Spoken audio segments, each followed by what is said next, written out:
그 가수 중에 그룹이 있는데 브라운 아이드 소울이라는 그룹 아세요?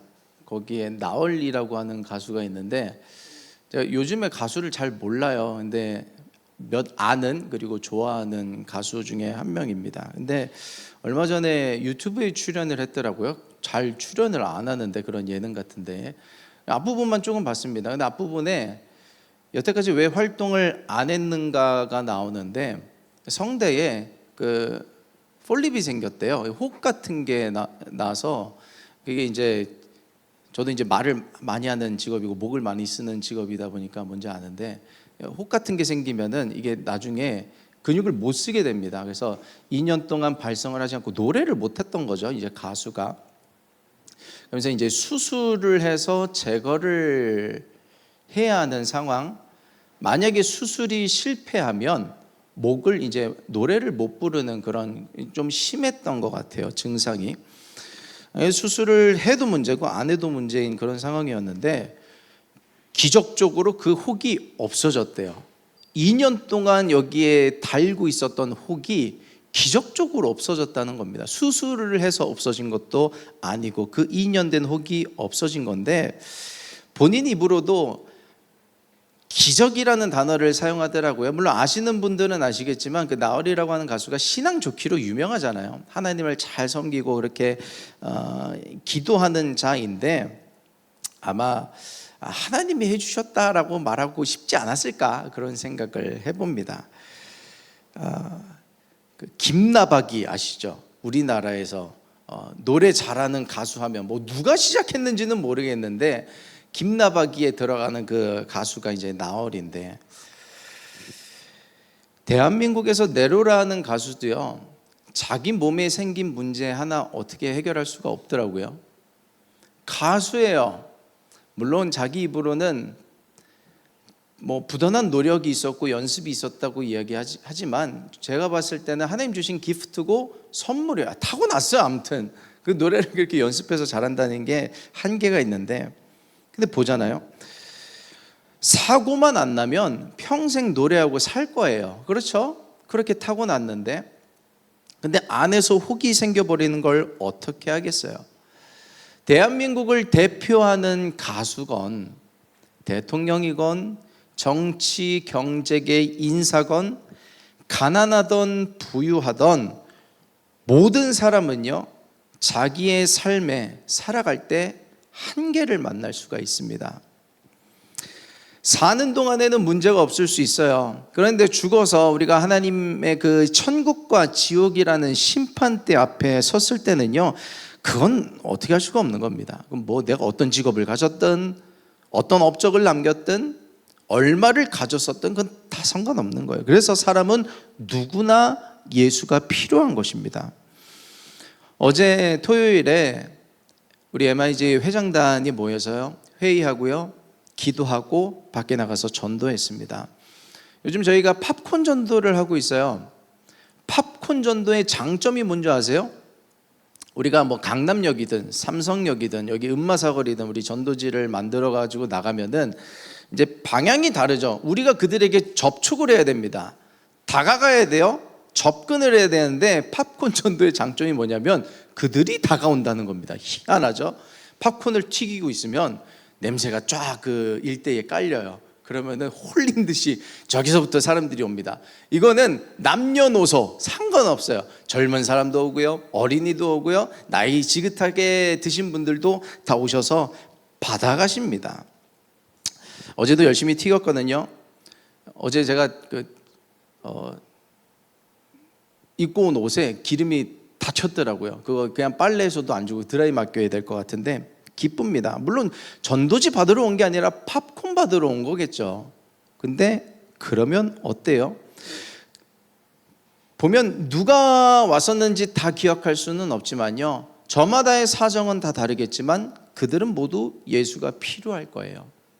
우리는 그렇게 교회 가까이로 발걸음을 하는 이들에게 팝콘도 주지만 그들이 더 깊게 들어와서 예수를 알 수 있게 당신의 구세주가 예수 그리스도라는 것을 전해줄 수 있는 사람이 되기를 소망합니다.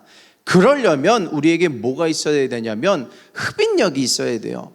복음의 팝콘 냄새를 맡고 사람들이 쫓아오는 것처럼 교회가 예수 그리스도의 향기가 나야 되고, 나 한 사람으로 말미암아 예수 그리스도의 향기가 전해져야 되는데, 예전에는 그랬다고 하죠. 물론 저도 들은 이야기지만 60년대 70년대 교회에 왜 사람들이 왔는가? 물론 복음도 있었죠. 삶의 변화도 나타나지만 교회에 오면 먹을 게 있었던 거예요. 교회에 오면 영화를 볼 수 있었어요. 교회를 오면 사람들을 만날 수 있었고, 그 안에서 북적북적하면서 예수 그리스도의 사랑을 느끼고 구원받으면서 삶의 어떤 풍성함을 누릴 수 있었는데, 요즘은 뭐 교회 안 와도 되잖아요. 뭐 팝콘 가서 사 먹으면 되지. 근데 교회 안에는 그들이 돈으로 살 수 없는 귀한 가치가 있는 것인데, 여러분 우리가 왜 살아요? 인생을 어떤 목적으로 살아갑니까? 그 직업 갖기 위해서 우리가 태어난 걸까요? 직업 소중하죠. 귀중하죠. 그 전공하기 위해서 우리가 태어난 걸까요? 다 소중한데 우리는 예수를 전할 수 있고, 나 한 사람으로 말미암아 나 말고 다른 누군가가 또 예수를 믿을 수 있다면 그것보다 귀한 일이 어디 있겠어요? 우리가 그렇게 예수를 전하는 데에, 살릴 수 있는 데에 쓰임 받을 수 있게 되기를 소망합니다. 내 주변에 보면요, 전도하라고 붙여주신 사람이 있을 거예요. 이 사람이 언제나 저제나 교회를 오게 될까? 그렇게 생각되는 사람이 있을지라도요, 몰라요. 우리가 어떤 지혜로 전하겠어요? 어떤 말로 전해야 교회를 오겠어요? 기도하고요, 우리 그렇게 전해봅시다. 오늘 대예배 가운데 담임 목사님이 선포를 하셨어요. 우리 전도하자 하면서 본인은 이제 100명 전도를 목표로 하면서 올해 안에 10명의 영혼을 하나님께 인도하겠습니다 선언을 하셨어요. 그래서 이제 성도님들에게도 작정하라고, 사역자들에게도 작정하라고 말씀을 하셨습니다. 저도 생각을 해봤죠. 갑절의 영감을 구하잖아요. 담임 목사님 반만 가자. 그래서 저도 50명의 영혼, MIG가 50명이 차기까지, 그리고 올해가 가기까지 5명의 영혼을 하나님 앞에 인도할 수 있도록 기도하고 노력하겠습니다라고 결단을 했어요. 여러분도 오늘 지금 이 시간 작정하세요. 떠오르는 숫자, 그거를 하나님 앞에 작정하시고요, 서원하시고요, 하나님께서 저와 여러분의 그 작정과 결단을 어떻게 사용하시는지 보는 우리가 되기를 소망합니다. 요한복음의 7가지 표적을 보면서 가고 있죠. 오늘 4번째입니다. 보리떡 5개와 물고기 2마리로 5,000명을 먹이신 사건이에요. 상상해 보세요. 5,000명을 먹이셨다는 것은 어쨌든 적어도 5,000명이 예수님을 따라왔다는 것인데, 5,000명이 왜 예수를 쫓아왔을까요? 다 같은 목적이었을까요? 아닐걸요?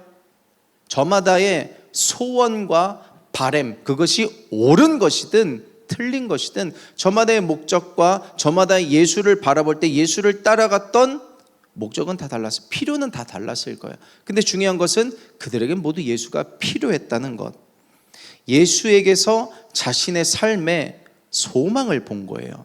내가 예수를 따라가면, 예수를 만나면 내 삶이 변화가 될 것이다라는.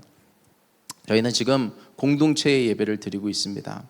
근데 저마다의 사정을 갖고 지금 예배에 나왔을 거예요. 저마다의 사정을 가지고 주님의 앞에, 예수님 앞에 서셨을 것입니다.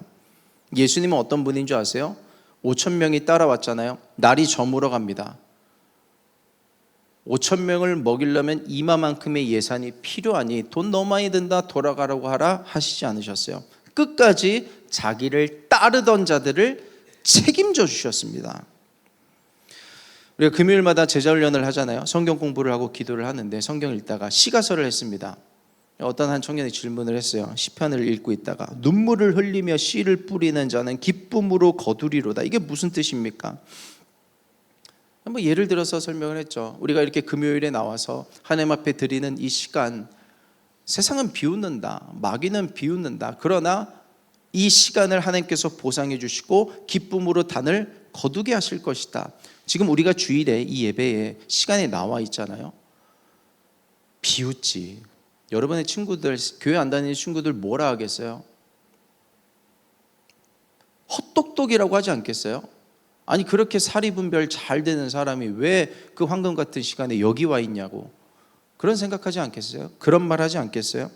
근데 예수는요, 우리를 책임지실 때 끝까지 책임지셔서 여기에 예수를 죽이 되든 밥이 되든 비가 오나 눈이 오나 예수 앞에 나온 예수를 따르는 저와 여러분을 내버려 두지 않으신다고요. 반드시 끝까지 책임져 주실 것입니다. 그 끝까지가 어딘 줄 아세요?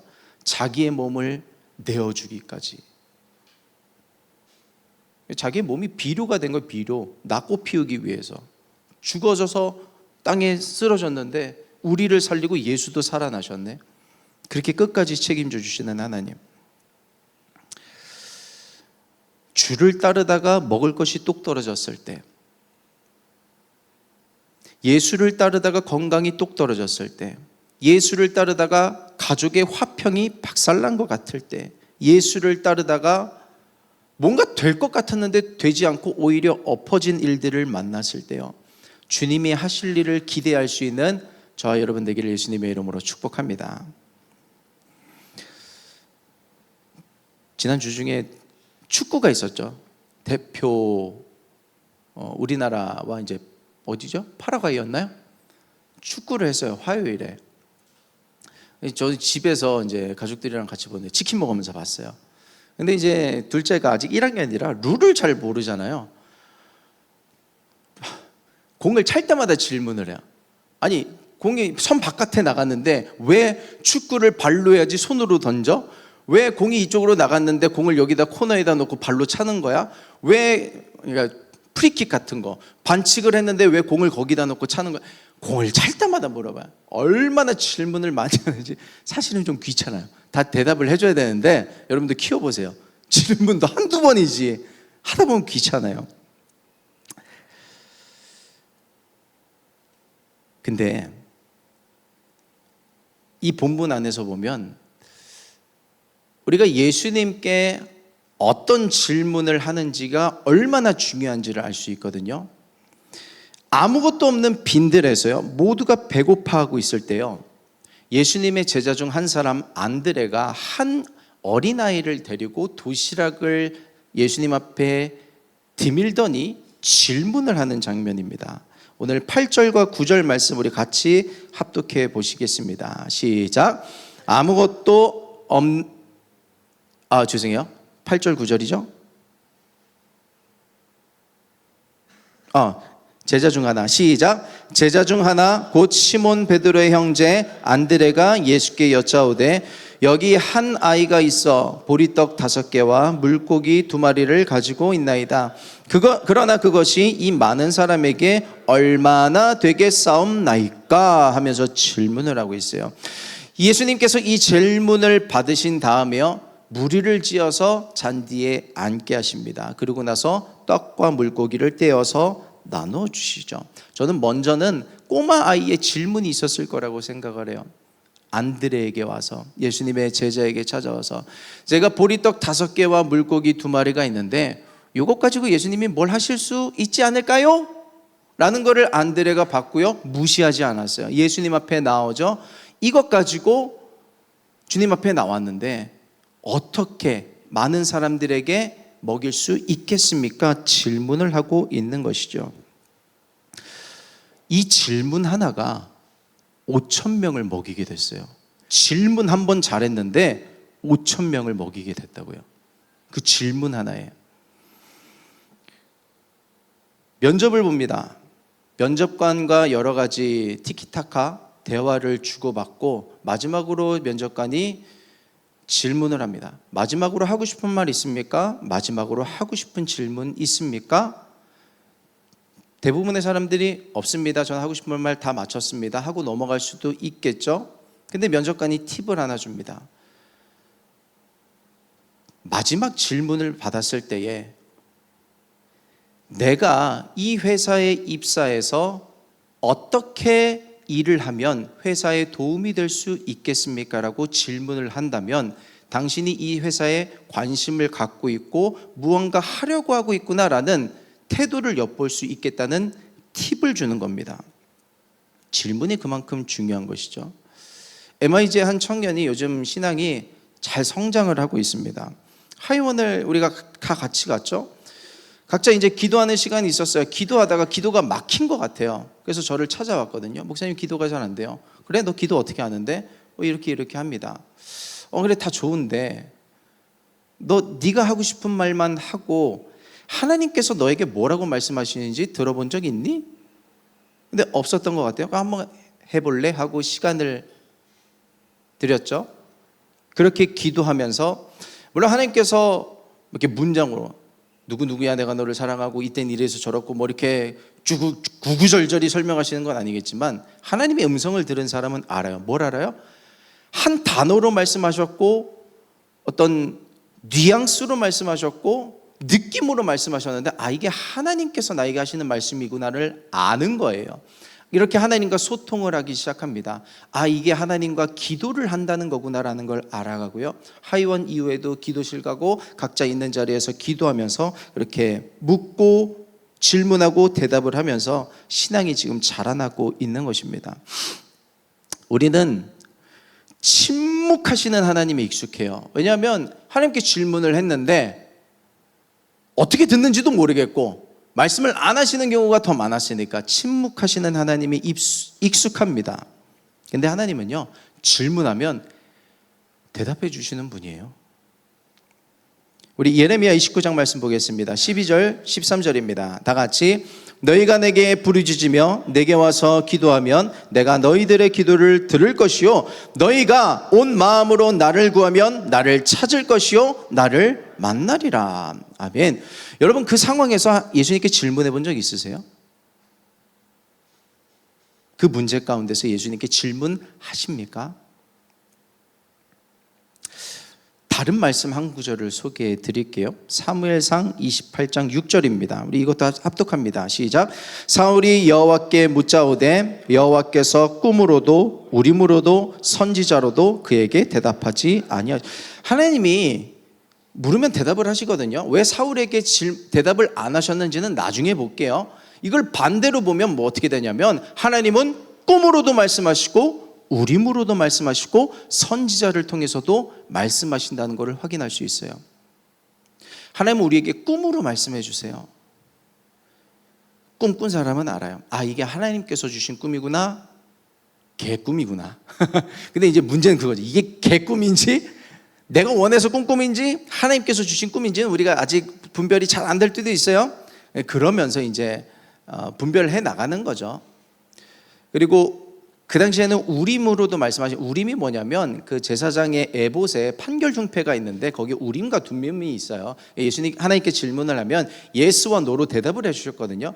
지금 우리에게는 굳이 비유로 해서 적용을 하진 않을게요. 지금 시대와는 맞지 않는 부분들이 있기도 하고 하면은 하는데 필요는 없을 것 같아서 넘어가고요. 선지자를 통해서도 말씀하신다. 지금은요, 많은 사역자를 통해서 말씀하시기도 하죠.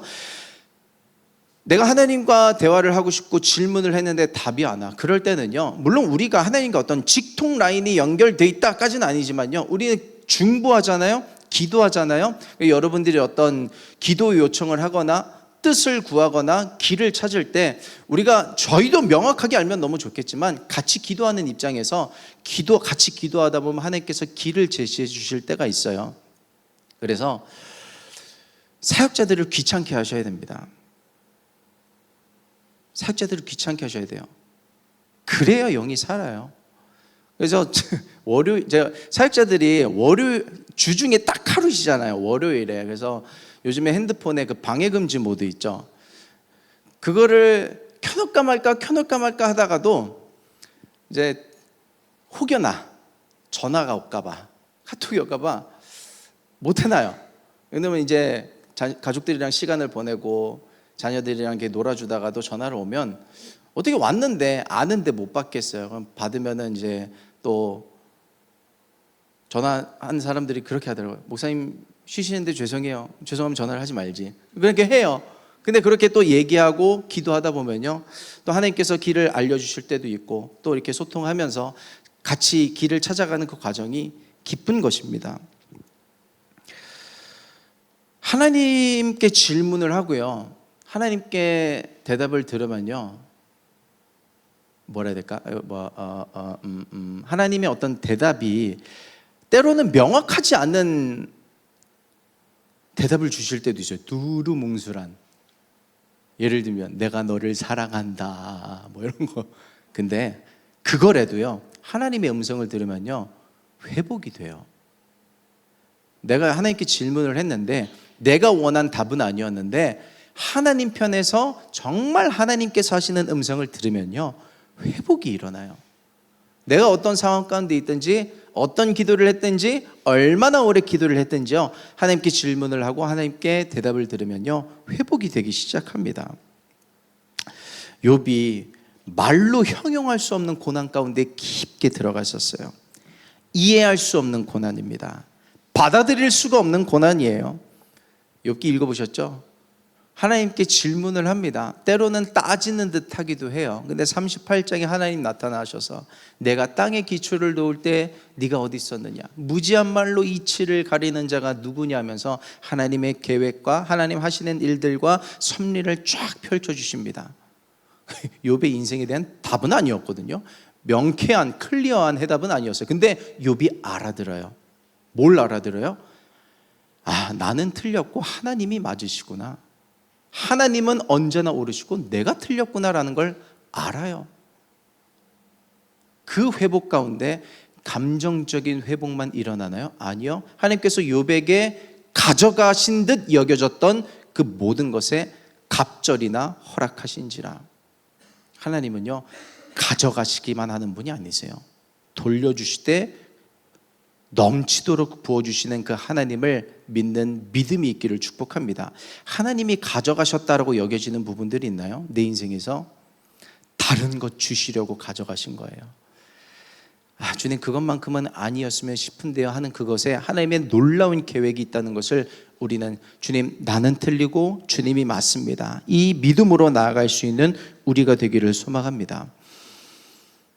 하나님은 사역자만의 하나님이세요? 아니요. 여러분이 질문하고 여러분이 답을 들을 수 있습니다. 살아계신 하나님이 사역자들에게만 관심을 갖고 사역자들에게만 말씀해 주시는 게 아니라 여러분에게 직접 말씀하기를 기다리고 계신 거예요. 그래서 오늘 이 말씀을 전하게 하시는 것이죠. 하나님께 묻고 하나님께 답을 들으면서 성장할 수 있는 우리 MIG가 되기를 예수님의 이름으로 축복합니다.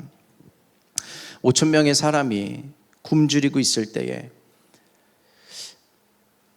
아니 왜 돌로, 바위로, 나무로 먹을 것을 만들지 않고 가만히 계셨을까요? 어떻게 하면 좋겠니? 이번 예수님이 질문하셨어요. 그렇게 하실 수 있는 분이 아무것도 안 하시다가 어떻게 하면 좋겠니? 우리에게 오히려 질문을 하셨어요. 그 부분인데요, 여기는 없을 거예요. 제가 5절 말씀 읽어드릴게요. 성경을 갖고 계신 분들은 본문 5절을 한번 보세요. 예수께서 눈을 들어 큰 무리가 자기에게로 오는 것을 보시고, 돌을 떡으로 만드셨다가 아니에요. 빌립에게 이르시되 우리가 어디서 떡을 사서 이 사람들을 먹이겠느냐 하시니, 질문을 하시죠. 질문을 하세요.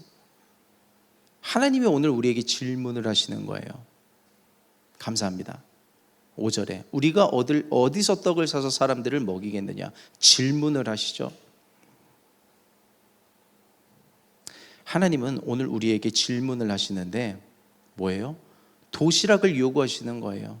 우리에게 다 도시락이 있거든요. 오병이와 같은 도시락이 다 있거든요. 하나님이 뭘 요구하시는 분이세요? 뭐가 필요해서?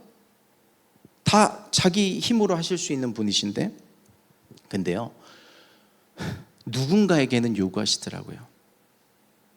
누군가에게는 요구를 하세요. 이게 본인은 알아요. 이게 나구나라는 걸 알아요. 누군가에게는 요구를 하시더라. 근데 오병이어 묵상해 보면요, 사실 요구하시는데 작은 걸 요구하시지 않아요. 오병이어가 작은 거라고요? 저한테는 작은 게 아니던데요. 레위기에 보면 제사법 크게 5가지의 제사법이 나옵니다. 번제, 소제, 화목제, 속죄제, 속건제. 그 소제가 뭐냐면 다른 번제들은 양을 드려야 돼요, 소를 드려야 돼요, 염소를 드려야 돼요. 근데 비싸잖아요. 그렇게 가진 것 없는 사람은 곡식이라도 밀가루라도 하나님 앞에 드려라. 근데 제가 정말 가난해 보면요, 없어 보면요, 밀가루도 드리기 힘들 때가 있더라고요. 그 사르밧 가부가요, 가루 한 움큼이랑 기름 조금 있었거든요. 그게 전부였어요. 오병이요, 작은 거라고요. 꼬마 아이의 도시락이라고요. 그 아이의 전부였어요. 그 아이의 세상이었는데, 나 오늘 이거 먹고 행복하려고 그랬는데 그걸 다 주님께 드린 거예요. 누군가에게는 작정을 요구하시고요, 누군가에게는 물질을 요구하시고요, 누군가에게는 금식을 요구하시고요, 누군가에게는 자녀를 요구하시기도 하고요, 누군가에게는 시간을 요구하시기도 하고요, 누군가에게는 기도를 요구하시기도 합니다. 근데 어떻게 요구하세요? 적지 않은 분량을 요구하세요. 적지 않은 분량을 요구하시는 거예요. 잘 들으셔야 되는 부분이 뭐냐면, 드려도 아깝지 않은 거 드려놓고 우리는 생색내면 안 돼요. 다시요. 드려도 아깝지 않은 거 하나님께 드려놓고 우리는 생색내면 안 되는 것입니다. 내 기도에 왜 역사가 일어나지 않는가? 기름 부음의 두께가 얇다. 다시요. 기도가 짧다. 내가 하루에 하고 싶은 거 다 하고요, 하루를 마무리하면서 5분 기도합니다. 귀하죠. 근데 그 5분이요, 사실 드려도 아깝지 않은 시간 아닐까요? 드려도 아까운 시간 정도는 돼야. 보세요. 여러분이 하나님이라면, 내가 하나님이라면 드려도 아깝지 않은 그 시간에 마음으로 기도한 것 가지고 어디에 뭘 쓸 수 있을까요, 도대체? 저는 기도 통장이라는 표현을 좋아합니다. 기도를 쌓아두시다가 필요할 때 꺼내서 쓰시는 거예요. 여러분이 갖고 있는 신용카드, 체크카드, 통장과 연결이 돼 있죠. 벌어놓았던 거, 모아놓았던 거, 그게 있어야 이제 쓸 수가 있는 겁니다. 기도도요, 쌓아둔 게 있어야 주님이 쓰실 수 있는 거예요. 요즘에 하준이, 하민이가 커가면서 이거 사달라, 저거 사달라, 사달라 하는 게 많아요. 아빠 돈 없어, 못 사줘. 그러면 하민이가 그래요. 카드 쓰면 되지. 걔는 카드가 이렇게 무슨 망친 줄 아나 봐요. 지인인 줄 아나 봐요. 그러니까 쓰면 다, 그러니까 엄마 아빠 다 카드로 쓰니까 이걸로 하면 다 살 수 있는 줄 아나 봐요. 그러니까 한계가 있잖아요. 여러분 기도강 해본 적 있으세요? 기도강? 기도강이 뭔지 아세요? 저는 예전에 충분한 기도 없이 무언가를 하는 게 두려웠어요. 하나님이 도와주시지 않을까 봐. 근데 머리가 좀 크니까 어떻게 된 줄 아세요? 충분히 기도하지 않아도 될 것 같아. 했던 노하우가 있고 경험이 있고요. 근데 기도 없이 뒤밀었다가 코베입니다. 기도강이에요. 기도강. 될 줄 알았는데 안 되는 겁니다. 신방을 갔었습니다, 주중에. 근데 성도님이 얘기하시기를 어느 날 갑자기 집에 큰 장난감이 하나가 왔대요. 뭔가 해서 봤더니 손자가 핸드폰, 할머니 핸드폰 갖고 놀다가 쿠팡이든 뭐든 아무튼 누른 거야. 그 어린이가 4살짜리 애가 구매를 알고 누른지는 모르겠어. 근데 장난감이 왔어. 그거 어떻게 해서 반품을 하겠어요? 걔는 그냥 했는데 할머니가 사줬어. 기도가 그런 거예요. 나는 뭔지도 모르고 눌렀거든요. 하나님이 계산해 주시는 게 기도인 거예요. 내가 결제해야 되는데, 내가 내 힘으로 해야 되는데 하나님께서 해주시는 것, 그게 기도인 것이죠. 예수님께서 이제 예루살렘에 입성하실 때요, 십자가를 지시기 위해서 예루살렘에 입성하실 때 이야기를 잘 아시죠? 그때에 호산나 다 종려나무까지 들고 흔들고 있을 때 예수님이 뭐 타고 입성하셨죠? 나귀. 화려한 군마 이런 거 아니고 적토마 같은 거 아니고 나귀 타고 입성하셨잖아요. 그때 한번 상상해 보세요. 제자들에게 가서 말씀하십니다. 가서 주가 쓰시겠다 하라. 그 주인도 웃기죠. 내어드려요. 나귀를 타고 예루살렘에 입성하시는데, 예루살렘에 입성하시고 나서 그 나귀가 어디로 갔을까요? 쉽죠. 되돌아갔겠죠, 주인한테. 하나님이 우리에게 주가 쓰시겠다라고 요구하실 때 가져가고 입쓱 닦는 분이실까요? 되돌려 주세요. 나귀를 쓰시고요, 되돌려 주세요. 뭐와 함께? 영광과 함께. 그 성경에 기록된 얼마 안 되는 동물이라는 그 주님께 쓰임 받은 영광과 함께 돌려주시는 거잖아요. 오병이어 아이의 도시락 상상해 보세요. 보리떡 5개, 물고기 2마리 예수님께 드렸거든요. 그거 받으시고 나 몰라라 했을까요? 저는 그 아이를 찾아가셨을 것 같아요. 너 하나 더 먹어라, 음료수라도 더 먹어라. 저는 챙겨주셨을 것 같아요. 하나님은요, 우리의 것을 그냥 가져가 주시는 분이 아니에요. 빌려 가십니다. 빌려 가시고요, 가져가셔서 사용하시고요, 돌려주실 때는요, 하나님이 사용하실 때는 5,000명을 먹이고도 12바구니를 남길 수 있는 영광을 허락하시는 분이신 줄 믿습니다. 내가 주님께 드린 그 오병이어가 훗날에, 저는 그런 상상을 하거든요. 나의 오병이어가, 나의 작은 기도와 나의 작은 설교가 5,000명을 먹이고도 12바구니를 남길 수 있는, 지금도 훗날에도 그런 날이 하나님께서 사용하시면 그런 거를 상상해 봅니다. 내 삶에 오병이어의 기적이 나타나지 않는 건요, 어쩌면 주님께 드린 도시락이 없기 때문일 수도 있어요. 드려도 아깝지 않은 거. 여러분, 우리가 주님 요구하실 때에 기도라는 도시락을 올려드리고 나의 드려도 아까울 만한 그 작정을 올려드릴 수 있는 저와 여러분 되어서 하나님께서 어떻게 돌려주시는지를 경험하고 간증할 수 있는 우리가 되기를 소망합니다. 우리 이어서 12절 말씀 읽겠습니다. 다 같이. 그들이 배부른 후에 예수께서 제자들에게 이르시되 남은 조각을 거두고,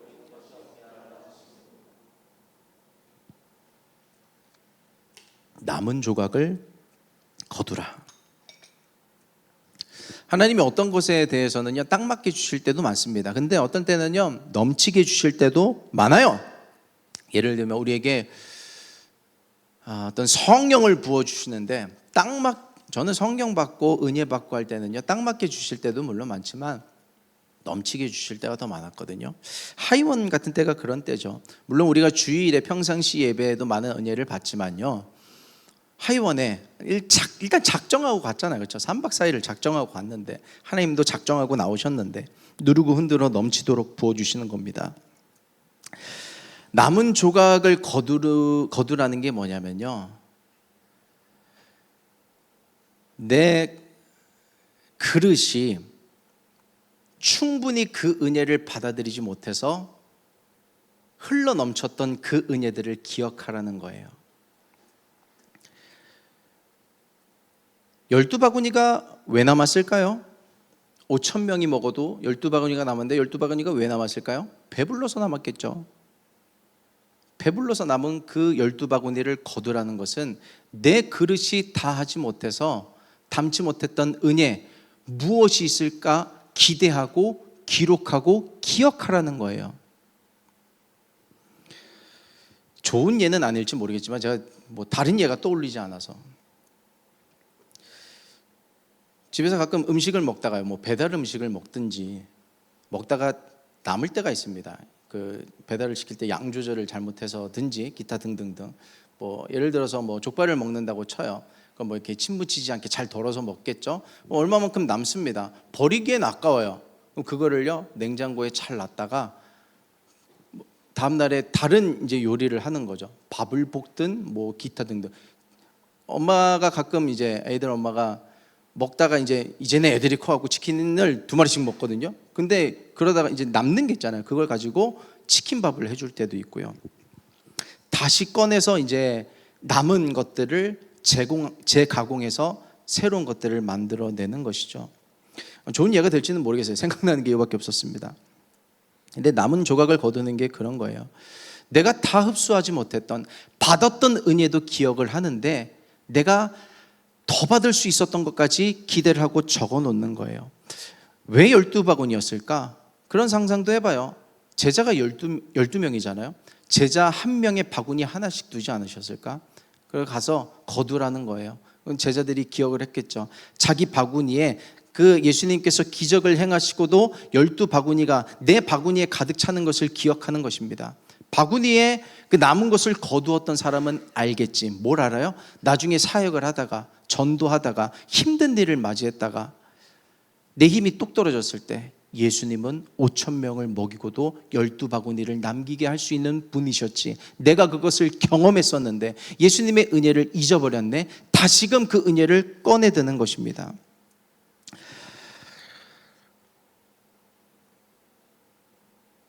여러분, 하이원에서 어떤 은혜를 받으셨나요? 그때는 세상 다 이길 것 같지 않으셨어요? 꼭 하이원 아니어도요, 내 삶에 은혜가 충만했을 때, 누군가는 지금일 수도 있고요, 누군가는 1년 전일 수도 있고요, 2달 전일 수도 있고요, 그때는 나는 이미 배가 불렀었어요. 근데 내가 받았던 은혜를 기억하고 다시금 꺼내본다면 내 그 남은 바구니가 나를 다시 살리게 될 거예요. 다시 먹게 할 거예요. 오늘 받았던 은혜를 다시금 생각하고 꺼내서 그것이 내가 다시금 성장할 수 있고 다시금 믿음을 가질 수 있게 하는 밑거름이 되게 해달라고 하나님 앞에 그 남은 바구니를 올려드릴 때 하나님께서 부어주실 은혜를 사모할 수 있게 되기를 소망합니다. 우리가 살아가는 오늘은요, 내가 어제 했던 기도의 결과예요. 내가 내일을 어떻게 살아갈 수 있을까요? 오늘 은혜를 받아야 내일 살아갈 수 있는 거거든요. 그 은혜를 사모하셔야 되는 거예요. 그래서 남은 조각을 잘 모아두듯이 내가 받았던 또 받아야 할 은혜들을 잘 기록해 둔다면요, 기억해 둔다면 그것이 내일을 살아갈 때 나를 일으킬 수 있는 믿음의 근거가 될 줄 믿습니다. 그 남은 조각을 사용하는 방법이 뭔지 아세요? 감사하셔야 됩니다. 감사하셔야 돼요. 어떤 상황에서도 감사하셔야 돼요. 예수님이 그 꼬마 아이의 오병이요, 보리떡 5개와 물고기 2마리를 받으시고 하늘을 우러러 축사하셨다 그랬잖아요. 우리 같이 읽습니다. 본문 11절입니다. 시작. 예수께서 떡을 가져 축사하신 후에 앉아있는 자들에게 나눠주시고 물고기도 그렇게 그들의 원대로 주시니라. 축사가 뭐예요? 이게 사람들을 향하면 축복이 되고요, 하나님을 향하면 감사가 됩니다. 근데 지금 이게 감사할 형편인가요? 예수님이니까 아무리 생각해도 감사할 조건은 아니에요. 5,000명을 먹여야 되는데 물고기 2마리와 보리떡 5개밖에 없어요. 제 생각에는 감사할 조건이 아니에요. 5,000명을 먹여야 되는데 적어도 뷔페 정도는 차려주셔야 먹고 남고 하지 않겠어요? 근데 하나님을 기대했더니 온 건 보리떡 5개와 물고기 2마리. 근데 예수님은 감사하시잖아요. 알려주신 거예요. 뭐가? 감사가 기적을 일으키는 버튼이라는 걸 알려주시는 거예요. 신뢰하라. 하나님은요, 우리가 많을 때, 기쁜 일이 넘칠 때 하나님 앞에 감사하는 것도 물론 기쁘게 받으시지만요, 부족할 때 감사하는 것을 더 귀하게 여기십니다. 왜냐하면 그 안에는 하나님을 향한 신뢰가 들어있기 때문에 그래요.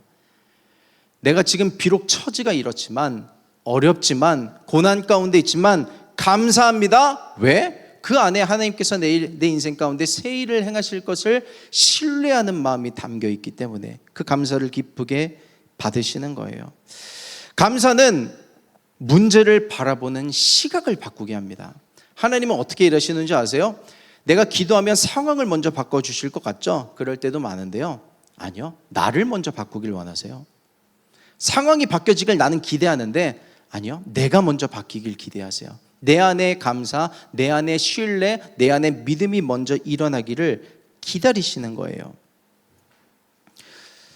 2사람이 바다에 빠졌습니다. 한 사람은요, 허우적거려요. 두렵습니다. 떨려요. 여기서 난 어떻게 되는 것일까? 누가 나를 구하러 올까? 불신합니다.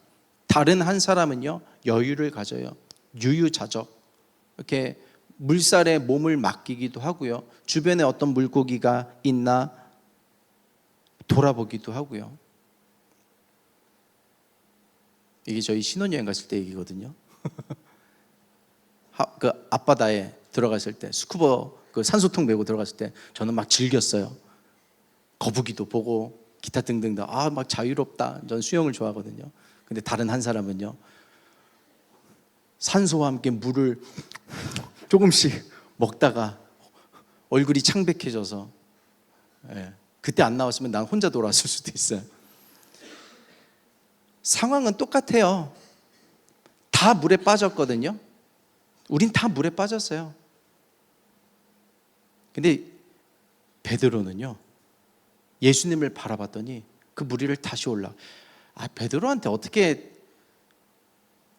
믿음이 없어서 파도 바라보다가 물에 빠졌다라고 손가락질할 수 있겠어요? 어쨌든 물 위를 한번 걸었는데, 근데 다시금 물 위를 걷게 하시잖아요. 믿음이 조금, 이 베드로야, 저는 그게 꾸짖음으로 안 들려요.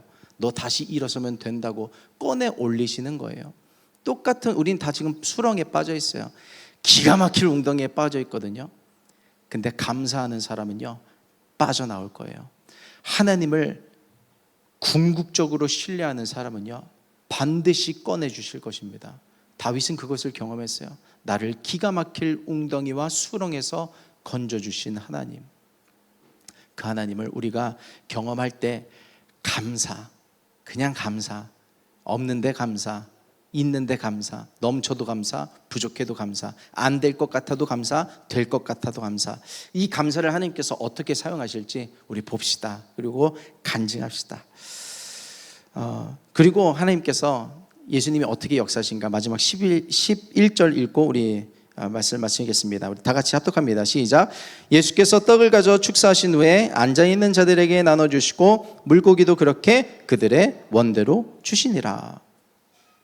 다 주셨는데 누르고누르 넘치도록 주셨어요. 12바구니를 남기도록. 근데 저는 이 그들의 원대로 주시니라를 묵상하는데, 그렇게 들려지진 않아요. 그들이 어떤 소유를, 어떤 것을 바라든 다 채워주시더라. 또 맞을 수도 있는데, 여러분 그거 아세요? 우리가 하나님 앞에 기도합니다. 나의 원과 나의 바람과 나의 소원을 하나님 앞에 올려드리죠. 그럼 우리는 알아요. 내가 주님께 뭘 원하는지를 아는데 다른 한편은 몰라. 내 영이 하나님께 뭘 구해야 되는지 난 모를 때가 있어요. 그들의 원대로 채워주시니라. 저는 그걸 본 거예요. 예수님이 그들의 영혼을 채워주셨구나. 그들은 당장 그들의 목마름 때문에, 배고픔 때문에 나왔는데 생명의 양식을 공급해 주셨거든요.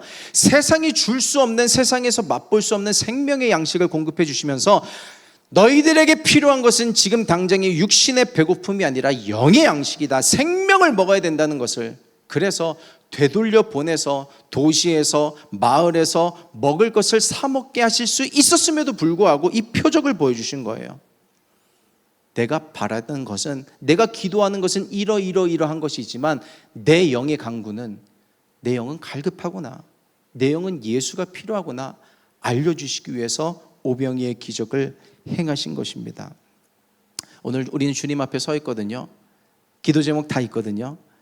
내가 주님 앞에 뭘 원하는지는 알아요, 기도를 하니까. 근데 내 영의 깊은 간구, 내 육체 말고, 내 정욕 말고, 내 마음과 생각 말고, 내 정말 하나님과 직접적으로 맞닿아 있는 그 영이 뭘 원하는지는 예수님이 더 잘 아실 거예요. 우리가 열왕기하 4장을 본 적이 있나요? 거기에 수넴 여인이 나오거든요. 수넴 여인이 엘리사를 잘 섬겼어요. 그래서 엘리사가 수넴 여인을 축복하길 원하는데, 내가 너에게 뭘 축복해 주랴? 근데 그 수넴 여인이 가진 게 많은 사람이 있어요. 저 다 괜찮아요. 다 이제 부족한 거 없습니다. 근데 엘리사의 종 게하시가 뭘 알았냐면, 수넴 여인에게 아들이 없는 걸 알았어요. 근데 수넴 여인은 알아. 나도 이미 늙었고 남편도 늙었고 소망이 없다는 걸 알았어요. 엘리사가 축복해 줍니다. 내년 이맘때에 아들을 낳게 될 것이다. 아브라함과 사라에게 했던 축복을 그대로 전해요. 그리고 그대로 아들을 갖게 됩니다. 이거 그 내용도 재밌어요. 근데 뭐 아이가 죽었다가 다시 살아나고 재밌거든요. 물론 성경을 재미로 읽는 건 아니지만, 뭐냐면 하나님은 아셨어요. 그 여인이 아들을 원한다는 걸 알고 계셨던 거예요. 마음속에, 우리는 진짜 그래요. 기도하면서도 이게 이루어지겠어? 하나님이 이 기도에 응답해 주시겠어 하면서 마음 한켠에 내 상자 안에 가둬둔 기도 제목이 있어요. 믿음이 있고 다 기도한다 하지만 그런 기도 제목이 있어요. 이거가 정말 될까 하는. 누군가는 그것이 뭐 마음의 어떤 소원이 될 수 있고 가족의 영혼 구원이 될 수도 있고, 이게 너무 지치잖아요. 가족 구원이 얼마나 힘들어요. 10년, 20년, 30년 반복되다 보면 소망이 젖어들거든요. 이게 접혀져요. 차곡차곡 종이 접기 하듯이 접어져서 그냥 어떤 언젠가는 이루어 주실 거야 하는 막연한 믿음으로 이게 치워버리는 그것이 있는데, 하나님 그 영의 깊은 간구를 아신다고요. 우리의 나조차도 인정하지 못했던 내 영의 깊은 간구를 하나님께서 오늘 채워주시는 그 시간이 되기를 축복합니다. 오늘 이제 우리 기도할 거예요. 예수 앞에 서 있습니다. 질문하세요. 받은 바 은혜를 기억하세요. 감사하세요. 그리고 내게 부어주실 나조차 모르는 나의 영의 깊은 간구를 하나님께서 채워주실 것을 소망하세요. 하나님께서 채워주시고 먹여주시고 누르고 흔들어 넘치도록 우리에게 공급해 주실 것을 믿습니다. 그 믿음 가지고 기도할 수 있는 저와 여러분 되기를 예수님의 이름으로 축복합니다. 기도하겠습니다.